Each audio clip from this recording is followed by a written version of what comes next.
Hello, and we're back with another episode of Trailblazers We Love, and so happy to have Kelly Spaulding on today's call. Kelly, how's it going? It is nonstop and we are never bored. Yes, exactly. Well, better busy than bored, eh? I think that depends on who you ask, but I tend to thrive better in the busy zone. So I'll just stay here. Fair enough. Kelly, I'm not sure if you've ever seen any of these Trailblazers We Love, but basically they are interviews where we ask some questions of people in the Salesforce space, kind of understand their story a little bit better. Have you seen any of the other ones? I have not, believe it or not. Okay, well, we won't hold that against you, but we do thank you for joining us today. I'd really love to learn, how did you get started in the Salesforce ecosystem? Like so many of us here, quite by accident. I had a job in hardware and software integration. I was on the sales side. And so I did a lot of what you do, Sam, actually, in your everyday Hmm. job, which is I was a sales rep for technology integrations. And I kept running into Salesforce and really wasn't necessarily, I wasn't wowed by it one way or another. It just was what it was. And then I decided to go to the marketing side of things. Mainly, I just wanted to understand a lot of the differences between marketing and sales because I have yet to work for an organization where they're in a little bit of an adversarial delta between those two departments. And so I was really curious about it. So I moved into the marketing side of the house and still kept running into Salesforce. Also, as just part of some of the activist things that I'm also passionate about, I had an opportunity in doing some work for the LBGT Center of Raleigh. They were looking for a replacement platform to help them with grants and fundraising. And I had heard through the grapevine that Salesforce offered something. I have a pretty large family. When I say large, I have like 20 Yeah. family members. At one point, I had 6 family members working at Salesforce. So it was really easy call to kind of reach out and find out more about Salesforce for nonprofits. And as it turns out, one of my relatives, as well as a Salesforce employee, adopted my organization and I got to go in at the very bottom of learning how to stand an organization up from soup to nuts doing that. From that experience, I went to my very first Dreamforce, where I got exposed to all the magic that Salesforce had, not all of it, but a good chunk of it. I got very clear between those two experiences that this was an ecosystem that I wanted to spend more time in, especially be representative of women and particularly women of color in this space. So yeah, that's how I got here. Yeah, well, that's awesome. We have heard so many different stories from people and how they got into the space. So a lot of the times it's like you're saying, it wasn't something intentional, Not at all. something that found them. And for those of you who don't know, Kelly has the largest family in America, by the thousands. So that kind of segued into the second question.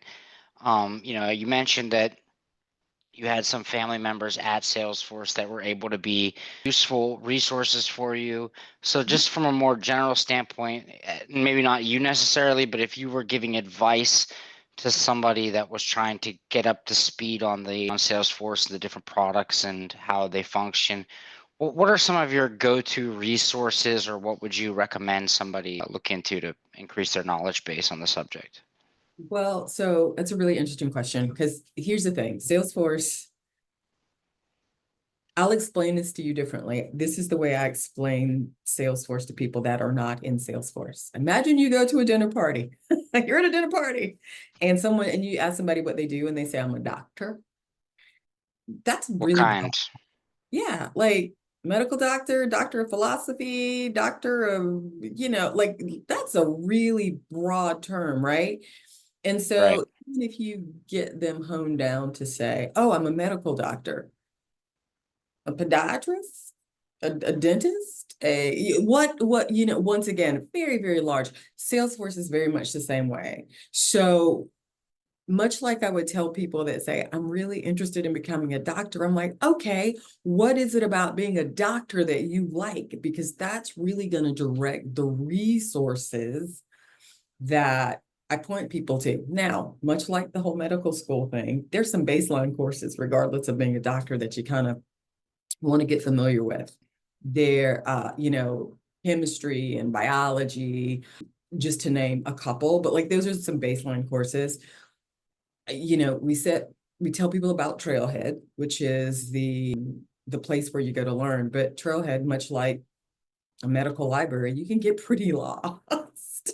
And Right. so there is a trail that I give all people that are new to, and it's called Begin with the Beginning. It's by a fantastic trailblazer who really turned me onto a lot of resources. Her name is Amber Boaz. But Begin with the Beginning is I think there's about 50 hours. I'm not sure how many hours is, but the very first module is what is Trailhead? And the very last module is what every admin needs to know about Dev Console and everything in the middle. And so what I tell people is use that trail mix as a thread to keep you from getting lost in the minutia, because just like med school, you may get off on a tangent and find something you really like, which is what you want to do. You want to find out, area of being a doctor am I passionate about, because that's what I want to pursue. But in doing that, you can get really lost and not find your way back. So I tell people, begin with the beginning, and that way you've got a thread that you can always thread back to, no matter where your path takes you. And I found that incredibly beneficial in my own way. And also it gave me something to hang on to while I was drinking from the fire hose, and still continue to drink from the fire hose of education that is out there. Yeah, I think that's really great insight. We hear a lot of times Trailhead, and I agree with you. There's so much on Trailhead that even just saying it is a bit ambiguous. So really appreciate you recommending a specific trail mix, let's say, that somebody could get started with. That's obviously very helpful. We hear a lot about, obviously we work a lot with Sales Cloud and for the various clouds. What do you think are some underrated, or what is a underrated Salesforce product in your opinion? A best kept secret, maybe. I don't have an answer for that. And here's why. I think it depends on your business. I think it depends on what you do. I think it depends on what you're trying to get out of the product. Now, that being said, one thing that I think is underutilized, because a lot of people don't realize that it's there, and it is the very first place I go when I talk to a new customer or anybody that's got an org that they've inherited, which Salesforce has something in the it's back behind the gears in admin, are called the optimizer. And basically it runs a report that gives you an idea of how you're benchmarking against what Salesforce believes to be best practices. I have found that people that aren't admins or don't play in this lanes, or people that don't work in Salesforce pretty regularly, don't even realize that that's there. And it's kind of a place to start, if you will. So I especially like to let people know that are inheriting Salesforce by default, who once again, accidental admins, is like, look, I got this platform. I did not sign up for this. What is this cranking baby that I have? I don't even know what to do. Where do I start? Is I tell them about the optimizer, but then I also give them a little word of warning. The reality is I strongly believe you should always learn what Salesforce says and what their best practices are, but then, like anything else, like life, adapt reality accordingly. You got to know what the benchmarks are, right? You got to know what they say the best practices are and where you should be. And that optimizer is back there and can at least give you kind of a framework. So, yeah.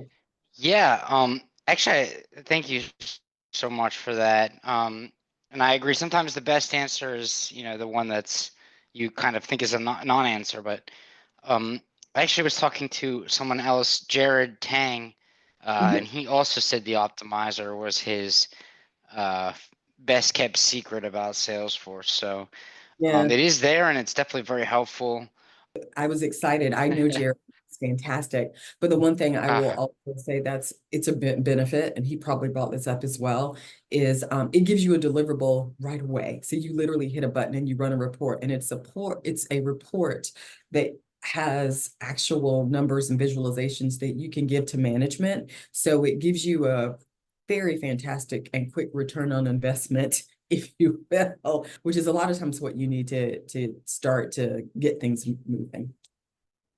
yeah, no, I appreciate that. I was going to say that we also run some analysis for companies, and part of it is the optimizer. There's a lot more that goes into it, but it's definitely a very good first step, I would say. It gives a cursory overview that can be quite helpful. So appreciate that. So as somebody that's really plugged in and has been in a long time, has this unique, background and how you got here, I'm really curious about what you think about the direction that the Salesforce space is going in.